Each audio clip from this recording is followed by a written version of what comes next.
With 3 weeks left to go until 2025 Top Series 1, we look today at the odds. Most importantly, the retail odds. And what I'm here to tell you today is retail, although we thought it was going to be bad, I think personally it just got a whole lot worse. So what's going on, guys? It's Crypto Rip. But before I get into the video today, let's plug the giveaway as usual. So at 11,000 subscribers, we'll be giving away hobby packs of Series 1. All you got to do is be subscribed, like this video, turn on the post notifications for all the content you see here on the channel. And last but most importantly, not least, leave a comment down below of your craziest, wildest, and boldest takes you have for this upcoming baseball season, and I will announce the winner once we hit 11,000 subscribers. So there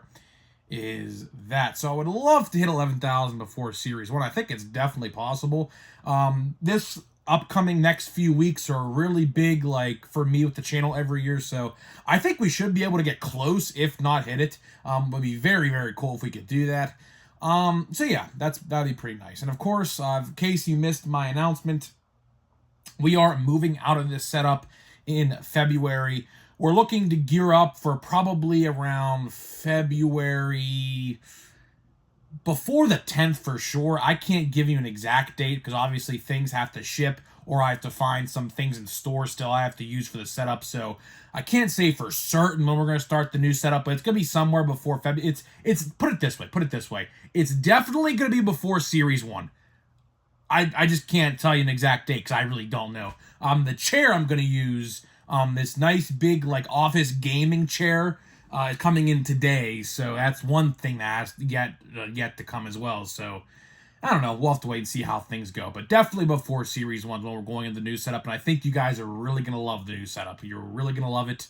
And yeah, I'm super excited for it. So either way, let's get into the topic at hand in today's video, which is the Series 1 odds. I have made a ton of videos talking about this. But today, I think this video will intrigue you guys probably the most, because we have never really seen something like this, I don't think ever. And that is, like, retail has its own select parallels and hobby has its own select parallels. It's very bizarre.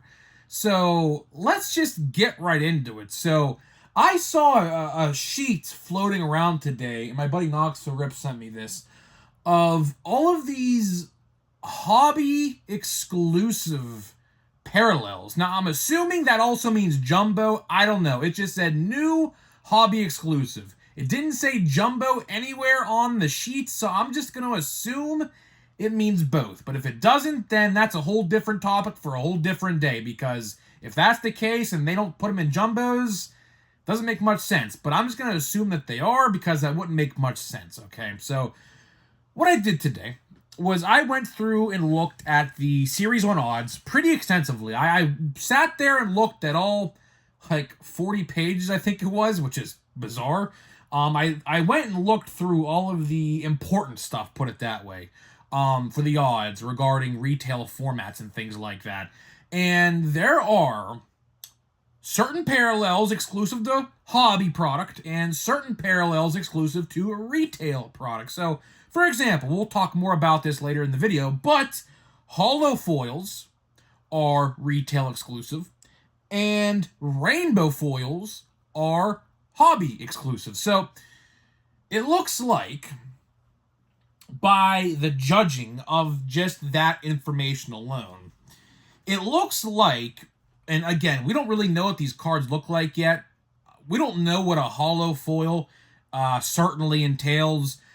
Rainbow foil, I mean, kinda, I would assume, looks like a rainbow foil, typical rainbow foil card, but with coloring, I'm assuming. But I don't know. But furthermore, you know, we did talk about this in the past. If you guys are going to wonder, and I know someone's going to ask this in the comments, so I'm just going to answer it right now in the video, what happened to Retail Blue Parallels. Well, Retail Blue Parallels, that's the dark blue Retail Parallel, is gone. What about the Hanger Box Yellow Foil? Or I shouldn't say yellow foil, but yellow. Well, that is also gone.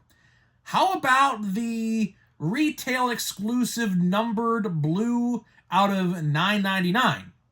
That is also gone. And how about the purple speckle, which I think these are speckles, the purple speckle out of $7.99? Well, that is also the way of the dodo bird. So it looks like what Topps attempted to do, and I don't know this for certain because obviously, print runs, as you guys obviously know, print runs are much higher this year, which we have discussed. We talked about that on Saturday's video, I believe, so go check that one out. We talked about the print run of boxes.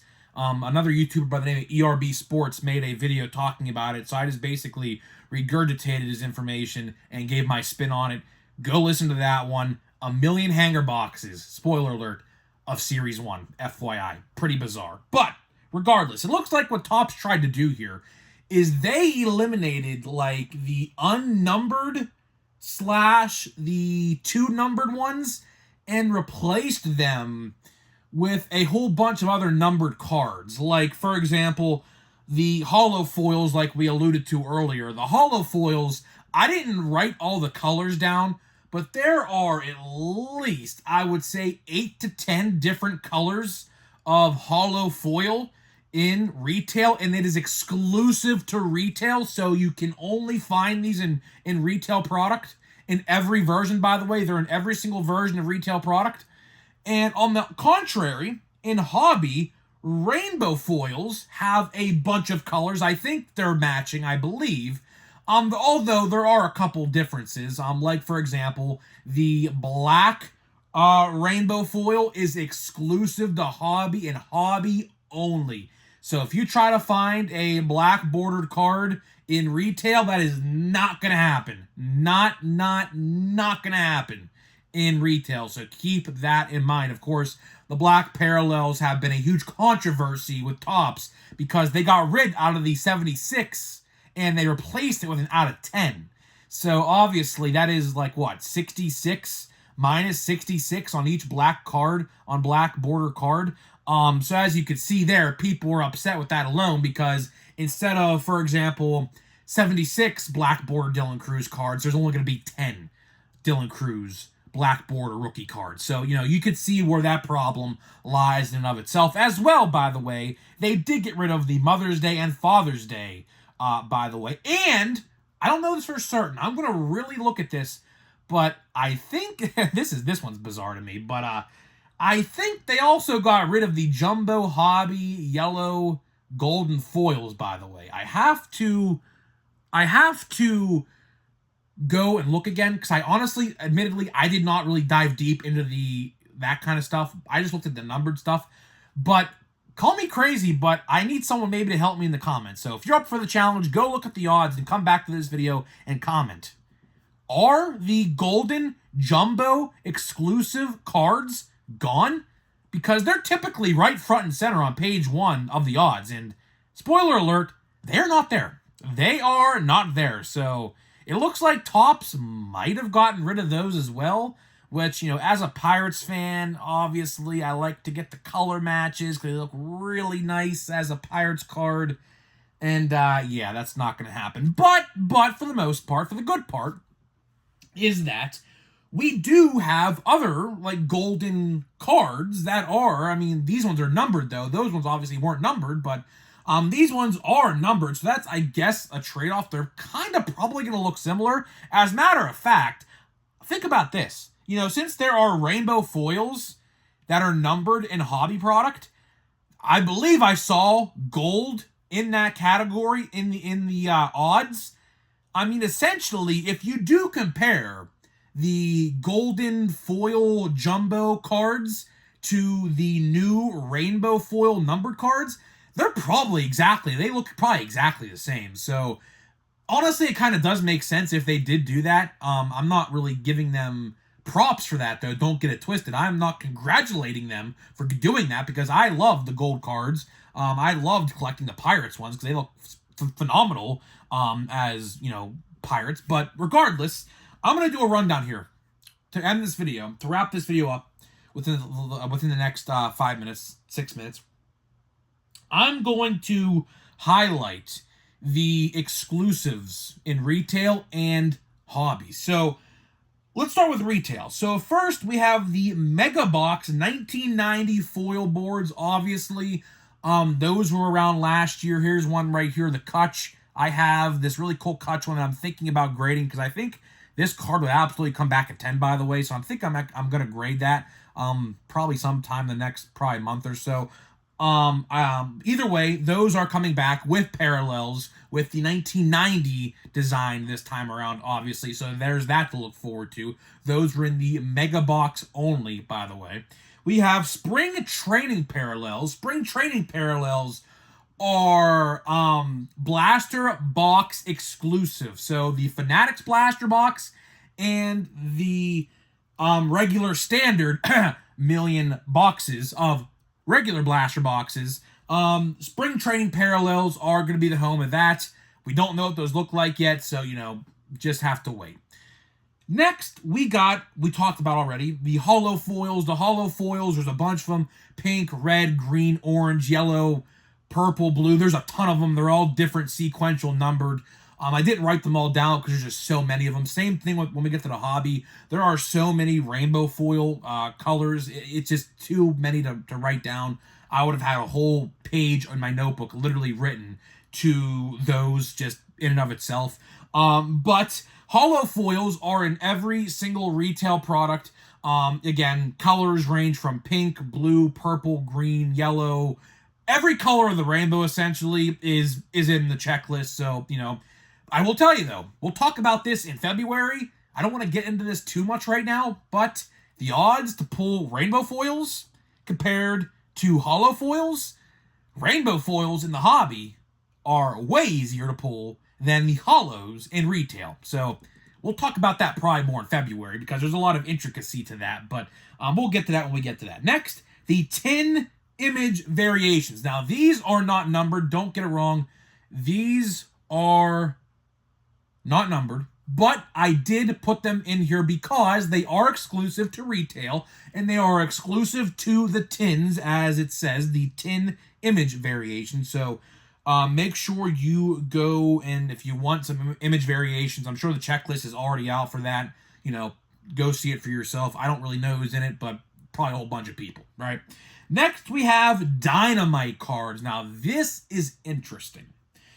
Dynamite cards are replacing the Hanger Box exclusive yellows. So as you guys know, the Hanger Box exclusive yellows are gone.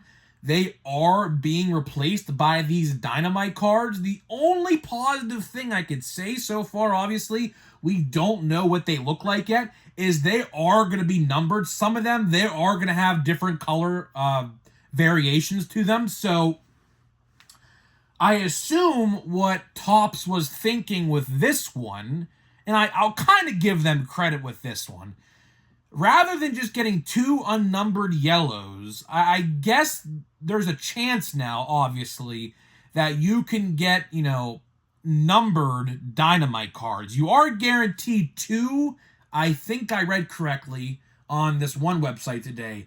You are guaranteed two Dynamite cards, very similar to the yellows, but you have a chance now to get numbered cards. So I kind of see where they went with that one. That's a decent change, I would say. Obviously, the more numbered cards you pull, obviously, the better, obviously, So I kind of like that decision. Although I don't like them getting rid of the yellows completely. I think they're going to put them somewhere else.